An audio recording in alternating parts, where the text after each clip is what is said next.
Ladies and gentlemen, the following is another spectacular episode of the Wrestling Fans Podcast, Ringside Society. I'm your host, that ocean crossing, straight up Boston, flight catching, shot glass snatching. Where's he going next? Nobody knows. 3 continents down, 3 more to go. No cap, straight facts. The worldwide starboy, Remy Blue. You see, we have a special guest with us tonight, a man who is 1/3 of the spectaculars and 1/5, I believe, of Begotten. He's wrestled on NWA, well, he frequently wrestles on NWA, and he is the newly crowned Wrestle Against Hunger champion. Ladies, he's taken Sorry If He's Your Crush, but for the next 30 minutes or to an hour, you can feel the rush. Welcome to the show, Rush Freeman. How you doing tonight, sir? Thank you. That was a spectacular introduction, I got to say. I try, man. You know, a little bit of Road Dogg, a little bit of Justin Roberts, and I just yell and hope I sound good. It was good. It flowed very well. But I just got to say, you know, it's an honor to have you on here. You know, really and truly, you've been on our radar for a hot minute, man. For a hot minute. It was just a matter of it was just a matter of timing and everything, man. So we really and truly appreciate taking time out of your busy schedule to be on our show. New WAH champion, you pinned Dan Webb, beat Dan Webb. How does it feel to wake up in the morning a new champion? Man, it was an accomplishment. This is the second championship I've ever won, but this is the first heavyweight championship. The first one was just a YouTube championship. I held it for a promotion in Alabama, and very briefly because of injury. And it's been years, and I just feel like it's such an accomplishment. You know, I got to finally hold a belt in my hand and know I earned it, and just know that I've worked for this, and I've paid my dues, and it's time to start reaping some rewards at the end of it. You know what I mean? That's always a great thing. You work hard and you get rewarded, and there you have it. Belt looks great. Belt looks great on you. Belt looks nice and shiny. Mm-hmm. You know what I'm saying? So congratulations on that as well too. You definitely earned it. And wish I could have definitely seen the match. And I gotta say, man, like when I saw like one of your matches, it was against Chris Gaines. I was like, I saw you do a razor's edge or outsider's edge, whichever one you want to call it, on him. And that boy raised up like he was the Undertaker. I was like, Rush would call that the Undertaker's edge, man, because he was like this. He rose back up, and I was like, wow, I've never seen anybody do that before. That was a fun match. That was another show I did in Alabama. That was the only time I ever got to work with that guy, and he was nice, just great opponent. But yeah, the picture they got, the graphic was just awesome. Just looked awesome. Yeah, that was definitely a great match. I remember seeing it. Both of y'all were evenly matched. You had a bit of the height advantage, but both of y'all were evenly matched otherwise, and it was a really great show. Wish I could have definitely seen it in person, because I was definitely hooked just watching the match and everything. A lot of back and forth and so on. And hopefully we get to see, I wouldn't mind seeing that again, if not in Alabama, maybe in NWA, on the bigger stage, Yeah, I'll have to bust that move out on NWA. They haven't seen it yet. They've seen some Blue Thunder Bombs and plenty of belly to bellies, but they haven't seen my razor's edge. Wow. So I got to ask you, man, I normally ask, like 99% of my, of our guests that we have on here, how did it all start for Rush Freeman? How did you become a fan of professional wrestling?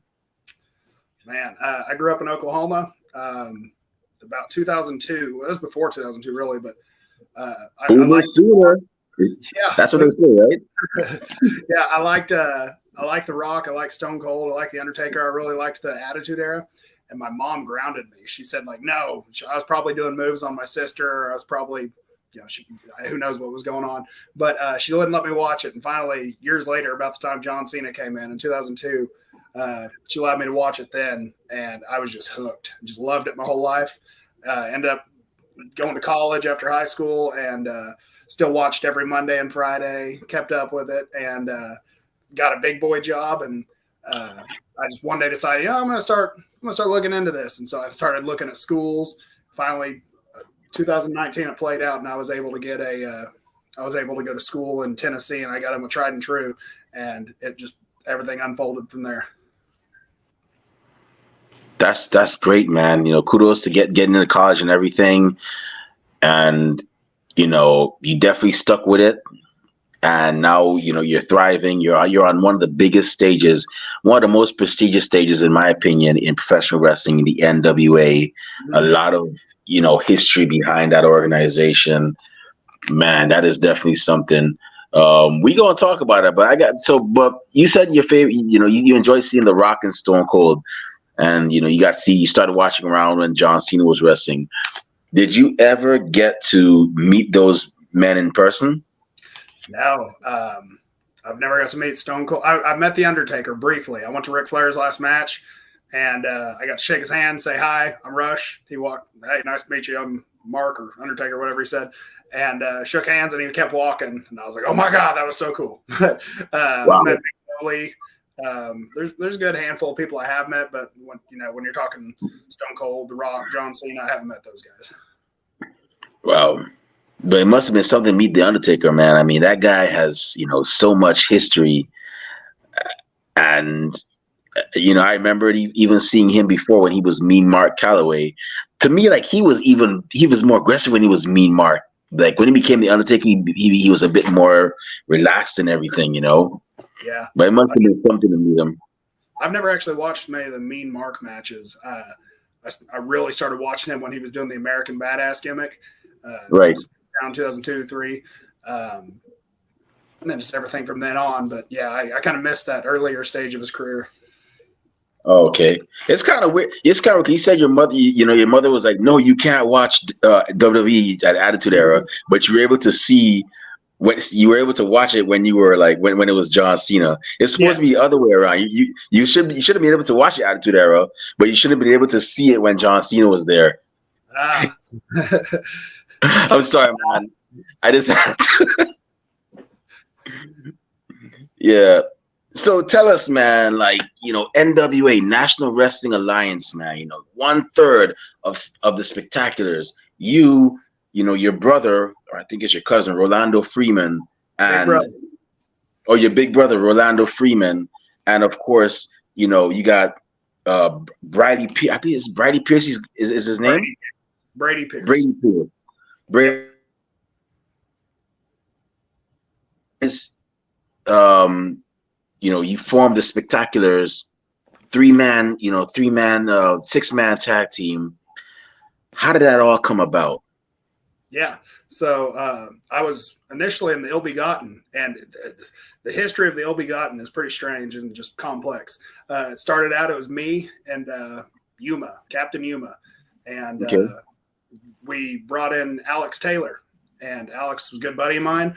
We brought him in, and then we brought in Plunkett, and then Anthony or Danny Dills. He came in with us as well, and we have this big group, and we just kind of felt like Yuma wasn't really fitting the mold, so we kind of just let him go, and him and Alex weren't getting along. Me and Alex were a little bit closer, so I let them dictate it, and they pushed him out. So we ended up losing Yuma, and then quickly thereafter, I felt like I wasn't really part of the group anymore. I just kind of felt like I was the outsider, and it kind of took it that way as well. And they asked me to leave the group, more or less. Jeremiah Plunkett kicked me out. So first I was kind of lost. I'm like, well, I started this group. This was the Ill Begotten. It was me and Yuma. And anyway, about that time, Brady, they were recruiting Brady to come to the Ill Begotten, and he was considering it, and then he kind of saw what was really happening, and him and I just kind of hit it off, buddy, and went out for a few beers and talked it out, and that's how the Spectaculars were formed. Wow, that's awesome, man. Y'all definitely, y'all rock the bow ties and everything good. Yeah. Old school. Man, that's pretty cool. That reminds me so much of another tag team from back in the day, which I'm not going to talk about. Yeah, but we get a lot of our attributes from the Fantastics and the Fabulous Ones. Both of them old school wrestlers, people that we've both studied. So That's kind of where a lot of this came from. I remember the Fantastics. They were actually one of my favorites, and very to me they were a very underrated tag team. Don't get a lot of credit, um, but they were Bobby Fulton and Tommy Rogers, Yep. two really talented men that I enjoyed watching. Back in WCW whenever they made their appearances there. And yeah, man, the spectaculars, y'all are definitely doing, real good real great for yourselves. You got the Crockett Cup coming up, but we're gonna talk about that in a minute. But I gotta ask you, man, NWA, what is it like? What was your mindset when you got that call? You got that go ahead to say, hey, we want you to wrestle for us. The same organization that has given us the American Dream, Dusty Rhodes, Ric Flair, Ronnie Garvin, the fabulous Freebirds, although they originated in Texas. Um, so many other, you know, great men and women that have started, gotten their shine from NWA. What was your mindset when you finally got that chance? Were there a lot of nerves involved, or was it a lot of confidence? Like, you know what, I got this. I've had training from some of the best. They're gonna see what Rush Freeman, has to offer. Or was it a mixture of both? Yeah. So mine, I had a unique story. I paid my dues, and that's how I came into the position. I missed the very first season of NWA Power, and then after I got to see the product, I never wanted to miss it again. Tried and True, where I was a student, they were the ring crew. We had I guess the contract or whatever. We got to supply the ring and set it up and everything. So I was there every taping, setting up the ring, ringing the bell, running errands. I had a truck at the time, so I was, going to get ladders and chairs and tables and everything they needed. So about season 5, season 6 comes along right after COVID, and that's when finally my hard work paid off. I was in good shape. I've been taking a lot of matches and outside around Alabama and Georgia and Tennessee, and Billy finally gave me a chance. He came and talked to Crimson and said, "Hey, we're going to give one of your guys a shot." I knew it was going to be me. I was so pumped. And next day, Crimson announced it, and I was like, "All right, sink or swim. Let's do this." So I was nervous, but at the same time, I knew I was prepared. And they had me working with Jordan Clearwater and another guy named Papa Jive. And Papa Jive, I haven't seen since. He's an Austin Idol's student. He's working in the Carolinas, I believe.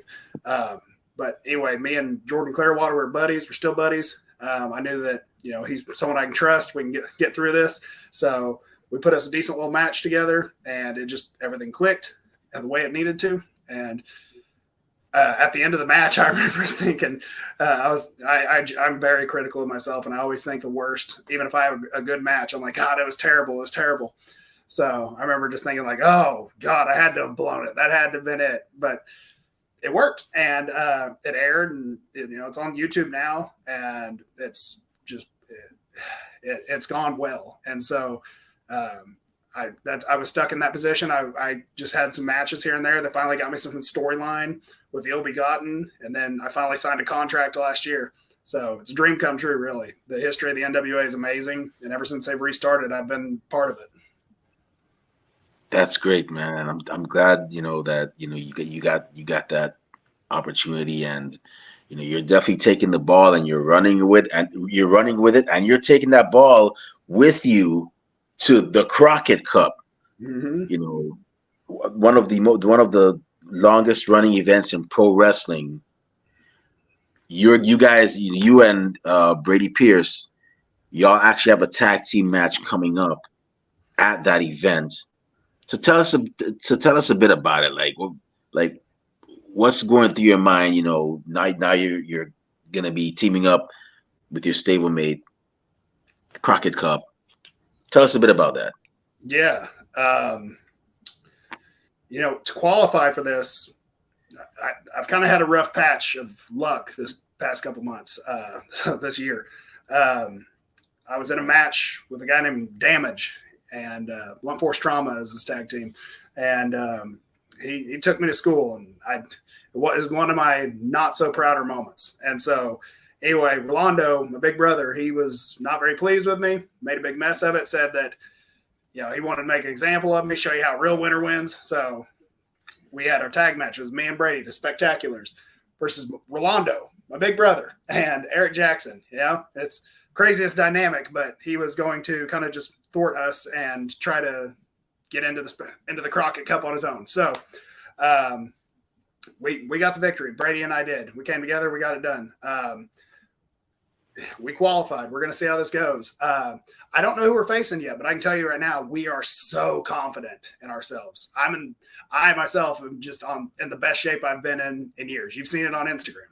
So I'm doing the work. I'm working my butt off. Brady, if you look at him, he doesn't stop working. He's a machine. Like, he posted something today on Instagram, just one of his promo pictures. He looks like $1 million. It pisses me off. I'm doing so much better, looking so good. Then there's Brady, who's just so many leagues ahead of me in great shape. It's just crazy. Best tag team partner I could ever ask for. But Crockett Cup coming up. I don't know who we're facing, night one, but we're really not that worried about it. Like, we're just in the zone. We're focused. So we're gonna see how it goes. But it's a pleasure to be inside the Crockett Cup tournament, though. Yeah, the one Crockett Cup the one Crockett Cup event that I remember watching was 5 years ago. It was great. I remember seeing one of my favorite tag teams, the Tate Twins. They were actually in that battle royal, and it was very well done. I don't know what made me miss the other Crockett's in between that.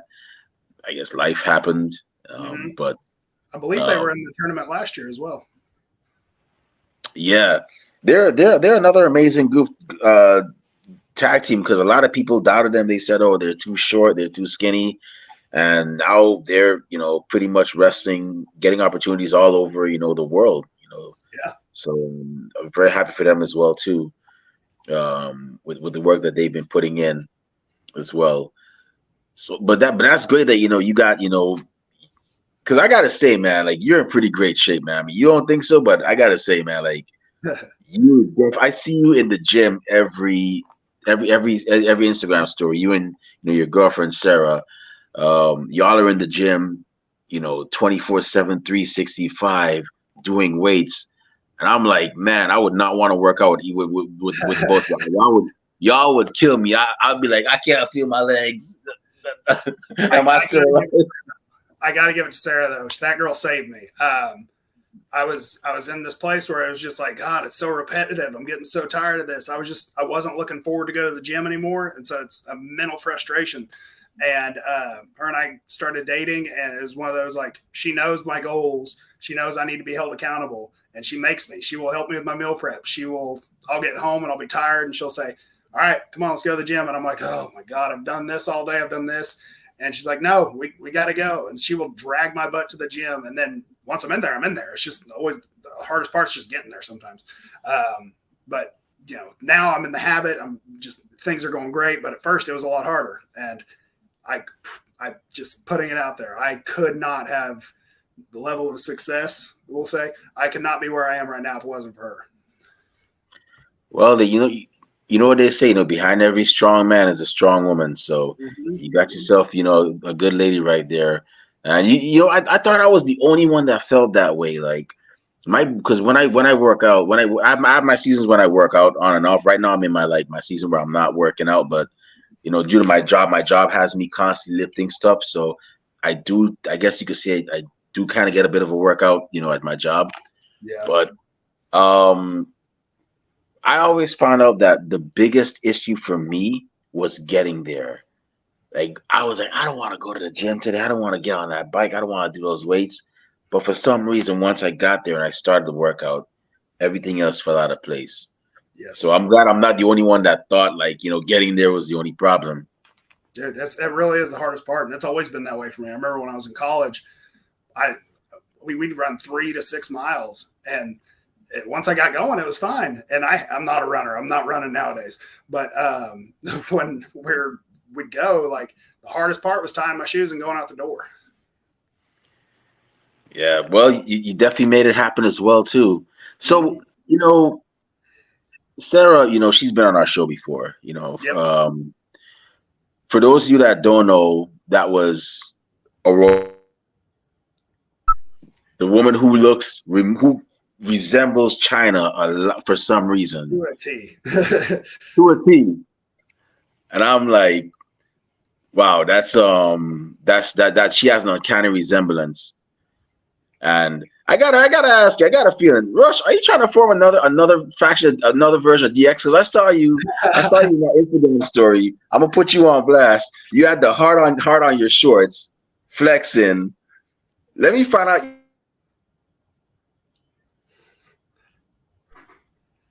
I'll be like, yo, let me get that shirt right away.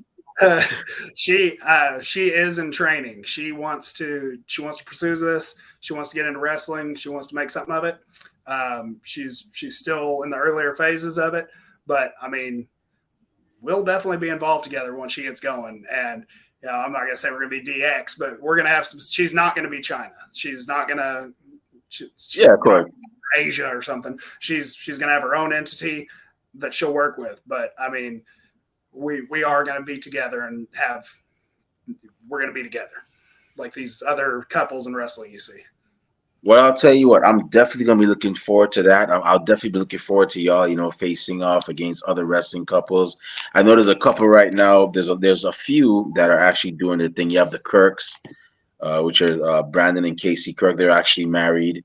There's the Neon. I think they call them themselves the Neon Blondes, which is a Danny Moore facade. Danny, yeah, Cameron, yeah, Pittsburgh. I met them. Yeah, and then also there's another couple. You may have met them. I call them Remarkably Gold. Well, they call themselves, I guess, unofficially Remarkably Golden, and I call them that too. Cassandra Golden and Remarkable Ryan Rembrandt. Hopefully, we can get to see you guys. Do some stuff. There you go. Yeah. So. Yeah. Hopefully we get to see you guys, get in the ring and kick butt against those other couples, and I'll definitely be all eyes when I see that. I'll be like, oh snap, what Russian Sarah, they about to do some battle. I gotta see that, but I gotta say, man, y'all are definitely couples goals, man. The fact that y'all get to go to the gym and work out together, and you get to motivate each other and everything, I love it, and I'm definitely looking forward to seeing y'all do your thing. As a matter of fact, I'm gonna tell you something, Rush. As soon as you release that shirt, that couple shirt, let me know, and I'll definitely go and buy one, and I'll definitely model on Instagram. I'm like, yeah, get your Rush Freeman and Sarah shirt. Support indie wrestling. Where you live? Where you from?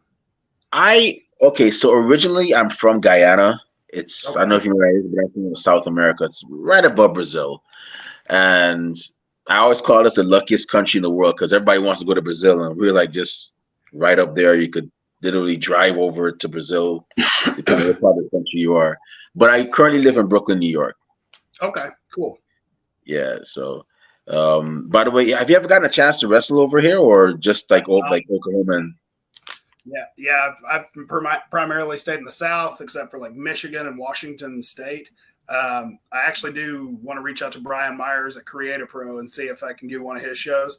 I'm trying to get with GCW and see if anyone from GCW watches this. I'm interested. I will fly myself there. So anyway, I'm trying to get on some of these bigger name shows because we got to create some buzz. Man, GCW, it appears to be like the place to be right now, man. And you want to know what's funny? 10 years ago, I actually met the owner in person, Brett Lauderdale. He was a referee for a pro wrestling syndicate over in New Jersey. And I remembered one time I actually met him, and I'm like, hey, you're Brett Lauderdale. He's like, yeah. And I shook his hand briefly, and that was it. And now, 10 years later, he's one of the owner. Not one of the owner of one of the most successful promotions in, the United States of America. Anybody wants a chance at GCW, and it just goes to show. Like when I look at that, I'm like, wow, you never know where somebody's gonna be in the next couple of years. They could go from being somebody you don't really know to the biggest, hottest thing since sliced bread. That's the goal for all of us too. 5 years from now, you never know. We might be hearing the slang. I can see it right now. Feel the rush. You got a cool name, man. I gotta say, you got something with it, man. You could definitely. I'm not gassing you up either. I'm just saying, like I Rush appreciate Freeman. it. I You was know, always I didn't want to be the Road Warriors and or Animal and Hawk when they were in WWE. What a rush! I didn't want to steal that. I didn't want to play off of that. So that's why I've never really done much of that kind of chant or anything. I've never really pushed that. Yeah. So I do like it. I just don't ever want to be like, oh, you ripped off the Animal and Hawk. I didn't want that. yeah, yeah. You're right. That you never. You always want to have your own, like. Yeah. Creativity. You You always want to want to have your own. Yeah, and another thing I don't like too is when people would like if you're in the industry and they're like, oh, you're gonna be the next so so. No, I'm not gonna be the next so I'm gonna be the only me. You mm-hmm. know, and I always correct people when they're like, oh, like let's say if they say, okay, for example, and I'm just saying like Rush Freeman's gonna be the next Triple H. No, Rush Freeman's gonna be Rush Freeman. Not a bad thing, but Yeah. Rush Freeman has his own legacy, his own story to write, and his own legacy to leave. I like the way you think on this. Like if somebody were to tell me, oh, I'm gonna be the next who's a prominent journalist or the next Bill Apter. No, I'm not Bill Apter. Don't get me wrong. I respect Bill Apter. He has contributed a major lot to, for lack of a better expression, a major like a lot to professional pro wrestling journalism. But I'm not trying to be the next Bill Apter. I'm trying to be the only Remy Blue. You Yep. know, write my story, leave my legacy. That's what I'm Mm-hmm. trying. That's what I'm trying to do. I know you guys are gonna do it too. Yeah. You guys We're spectacular. we're optimistic and we know what it takes. We know you got to put in a lot of work, and that's what we're doing. Yeah, like The Rock said one time. That's why you see I'm always a fan of. I'm a huge Dwayne Johnson fan. Like Me he too. was like he was like my guy when I was like he was like pretty much like my teenage inspiration. When I was a teenager. And one of the most profound things I heard him say on Twitter was being consistent gets you there. No, being persistent gets you there, and being consistent keeps you there. Mm-hmm. And I'm like, wow, that's like straight facts, man. Like that's some really like enlightening stuff like he just said. And another thing he said too was, when people tell you they can't, when people say that you can't, they're really telling you their limitations, not yours. Yep. I'm So at some point I did believe in limitations as a kid. As an adult, it just one day clicked. You can do anything. I just cannot stand when I'm talking to somebody and they say I can't do it. Every time I say it, I'll catch myself like I can. I'm just not there yet. So if we're talking about me doing a backflip or me flying a plane or something, I can do it. Just might need to put in a little work before we get there. there you go. Yeah. All right. So I just got two more questions before we shut it down. Yeah. So my second to last question, you know, the spectaculars. Who are some teams that there are several 6-man tag teams now in pro wrestling. There's and there's several promotions now that have 6-man tag team titles. Hopefully NWA, you probably know, they reactivate those titles as well too, because I always thought that there was something unique, something epic, and something different, which is a lot of times good for professional wrestling. Yeah. Who are some 6-man tag teams that you'd want to see the spectaculars go up against? They could be from anywhere. Man. NWA, the Indies, WBAEW, Ring of Honor, New Japan, doesn't matter. 6 mans. The first one that popped in my head was the New Day. I've met those guys. I love those guys. Austin Creed, just thinking the world of them. So yeah, definitely the New Day. Other, three trios. Man, I'm having a hard time thinking of other ones off the top of my head. Regular tag team with Rolando. He is more than a great wrestler himself. But me and Brady are the real team. Rolando's are just our ass kicking front man. So if we're talking just regular tag teams, FTR. We want to face FTR one day. We're hoping to make it happen. We loved the idea of the Briscoes one day. Sadly, Jay passed away. Um, but yeah, we want to face FTR one day. Wow, that would definitely be a great match. That would definitely be a great match for y'all to have. FTR, one of the best that's doing it right now. Mm-hmm. One thing I would have liked, and I always tend to play armchair booker, is um shamelessly sometimes is I would like because they said after their AEW contract they're done, they're retiring. But one thing I would like to see them do, I don't know if they're cool with him or not. There was a guy that used to wrestle. I think it was one of them he used to wrestle with. His shoot name is Jody Christopherson. I forgot what he used to go by. Um, but it was briefly in NXT. I definitely would like to see him team with them for a 6-man, Yeah. just to see how that would go. But it was a really brief. But they were pretty good. But for some reason, I think his name was Wheeler, Dash and Wheeler. That's what they were known as Yeah. in NXT. You could definitely find on YouTube and you'll see what I'm talking about. Yeah. But I definitely wouldn't mind seeing them team up with him for like a one-off match or anything. But yeah, FTR would definitely be a great match that I wouldn't Yeah. mind seeing because I've never, and come to think about it, I've never really seen a bad FTR match. Like they've No, been flawless in anything they do. they're great. They're great. They're my favorite doing it today. Yeah. So my last question, I see you in the gym. You're pretty much, getting, making your goals and whatnot. What are some songs that actually get Rush Freeman into the zone to finish that cardio or to knock out those reps?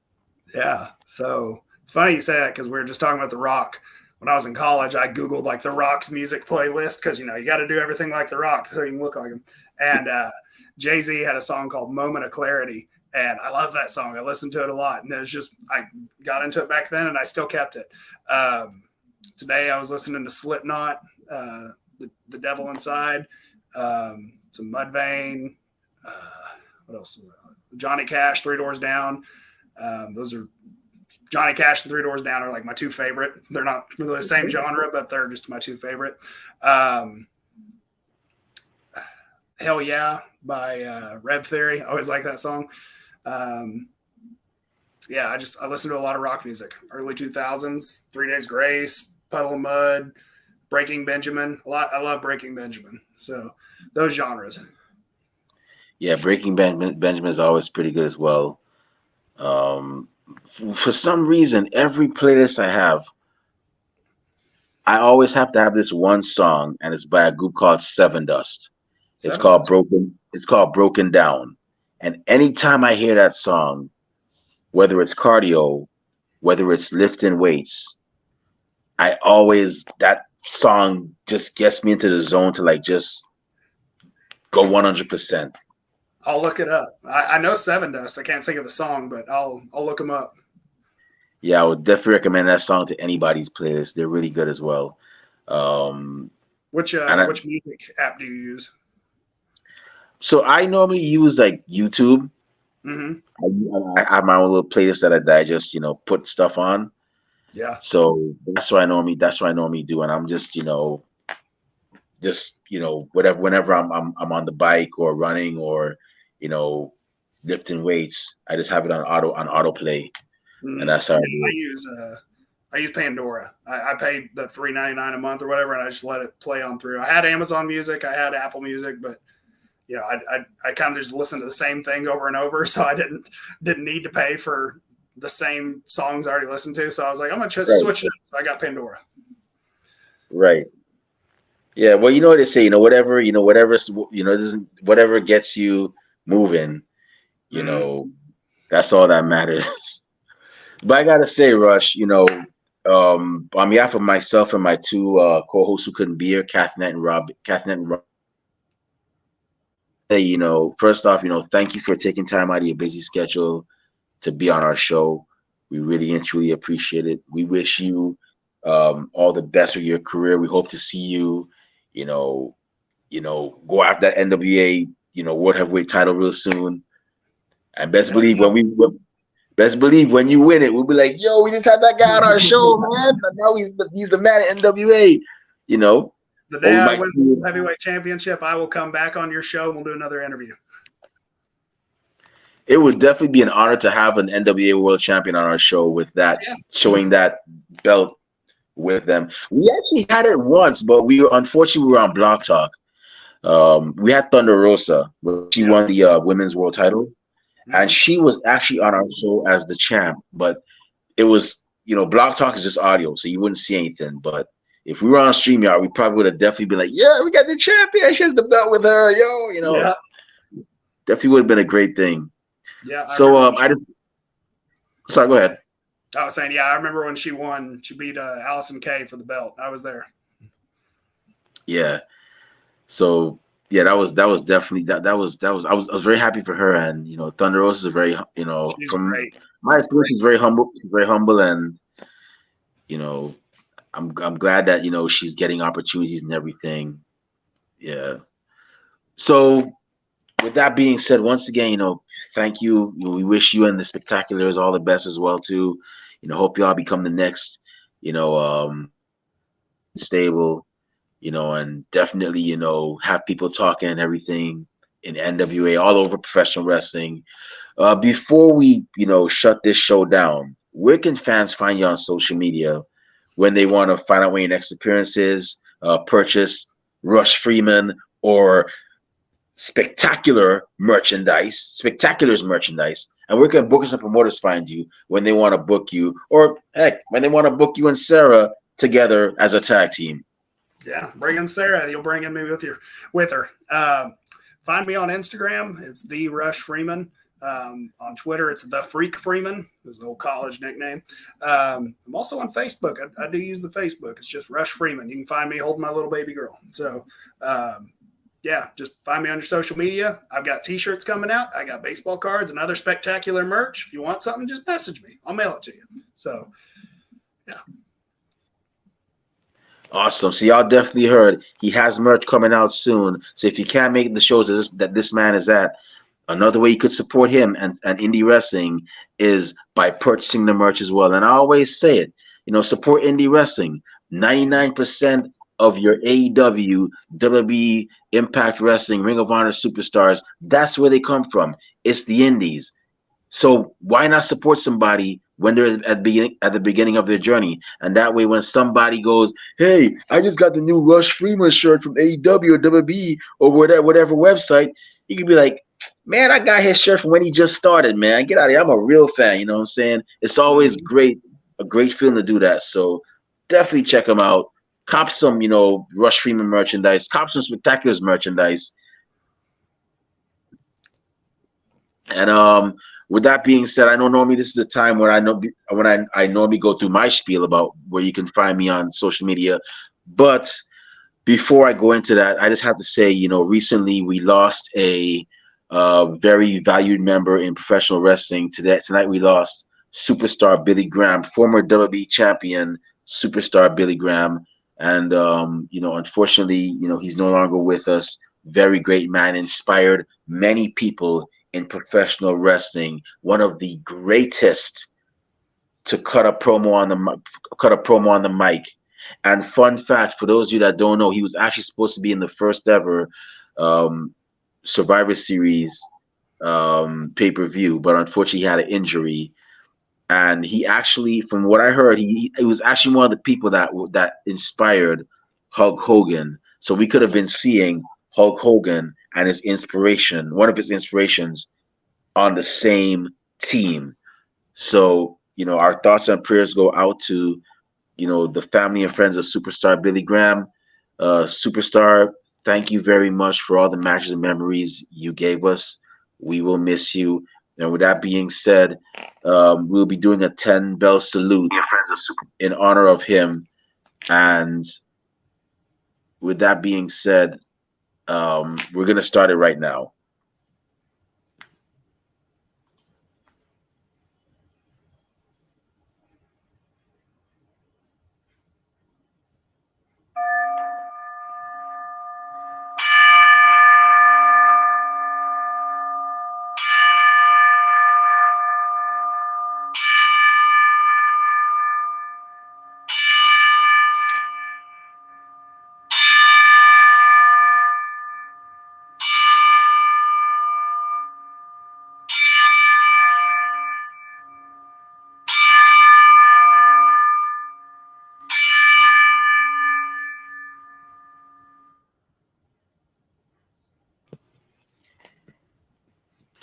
Thank you very much, Billy. You'll be missed. With that being said, um,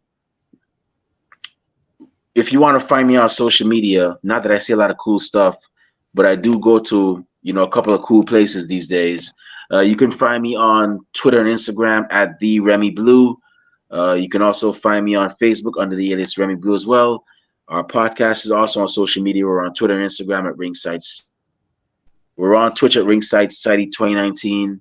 We're on Facebook as a Facebook group. We're also on Spotify, and we're also on Teespring, where we actually sell official Ringside Society merchandise. We have T-shirts, we have tank tops, we have hoodies, we have long sleeve shirts. We even have coffee mugs for your favorite warm beverage. So definitely check us out. And we have several designs as well too, not just the one logo that you see over there. We have, our Valentine's Day design as well. We have St. Patrick's. We have the American one that was inspired by the American flag, and also we are about to release our luxury logo, which was actually inspired by one of our alumni guests. We'll let y'all know when we actually reveal it, who it is. We don't want to give it away yet, but that's either going to be dropping tonight or tomorrow. So definitely check us out. Cop some Ringside Society merchandise. All proceeds go back into keeping our show afloat. They do not go back into our pockets. Trust me, we're pretty much using it to put it back into running this and all that. So definitely check us out. You will not be disappointed. And last but not least, we have a YouTube channel where we sell, not YouTube channel, sorry. We actually have a YouTube channel where you can actually see great interviews like this one with Rush Freeman. You can also see the one we did with Aurora Rose, now known as Sarah, and several other great men and women in professional wrestling. Michael Martinez, the brother of Damian Priest, Katie Hebner, the daughter of Earl Hebner, several great. As a matter of fact, I'm feeling so happy right now. I'm gonna let y'all know that this Friday, 8 o'clock p.m. for all my West Coast riders, 11 o'clock p.m. for all my East Coast buddies, we're gonna be having the Vanity Twins. That's right, Knox Pro Vanity Twins. They will be on our show this Friday, talking about their wrestling careers, and also their journey from California to the East Coast, because they'll be wrestling this weekend at Capital Championship Wrestling, one of the best wrestling promotions, all female wrestling promotions in the Northeast. They'll be making their debut there, so they're going to talk about that as well too. But until then, so definitely check us out. All you gotta do is go on YouTube, type in Ringside Society. Once you see that nice looking blue logo over there, the dark blue and light blue yin yang sign, that's when you know it's us. So make sure you subscribe to all our videos, because we got a lot of cool stuff coming up, and you don't want to miss a thing like Aerosmith in 1998. But with that being said, we just want to thank everybody tuning in live tonight. Thank you very much. We really and truly appreciate it. We strive on being one of the best wrestling podcasts a wrestling fan could and should listen to. To those of you that are going to listen later on, we get a chance. Thank you very much in advance. And those of y'all that hate us, can't stand us, really and truly wish we'd go away. Well, like myself at the Golden Corral, we're not going anywhere for a while. And with that being said, we just want to let everybody know that, myself, Kathy, and Rob, we just want to let everybody know that we're very well aware to everybody and their grandparents and their parents of a podcast. But we're not your grandparents' podcast. We're not your parents' podcast. As a matter of fact, we're not just any podcast. Hashtag, we are not the same. So with that being said, I'm going to say it one time for the mind, one time for the people, one time for the wrestling culture, one time for the late, great superstar Billy Graham. We miss you, buddy. And one time for the newly crowned Wrestling Against Hunger champion, 1/3 of the Spectaculars. Ladies, remember, he's taken, but you can still feel the rush when you go to his matches. Rush Freeman with the Wrestling Fans Podcast, Ringside Society, and we'll be back this Friday with two impressive guests on another impressive episode. But until then, we just have 4 Stay safe, stay healthy, be excellent to each other, and party on, dudes. We out. Peace.